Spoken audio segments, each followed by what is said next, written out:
শুভ দুপুর বন্ধুরা। দুপুরবেলা রান্না হয়েছে চিচিঙ্গা ভাজা, মাছের ডিম দিয়ে করেছি। এখানে রয়েছে পোস্ত দিয়ে চিংড়ি মাছ,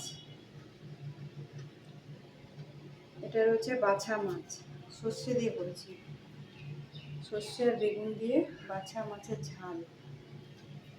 এখানে রয়েছে ভাত।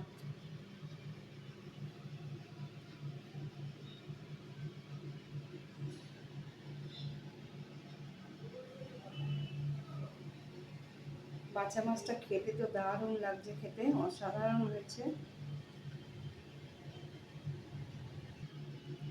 আর এখানে রয়েছে আমের টক, চিনি দিইনি আজকে, শুধু জল দিয়ে সর্ষে ফোড়ন দিয়ে টক করেছি।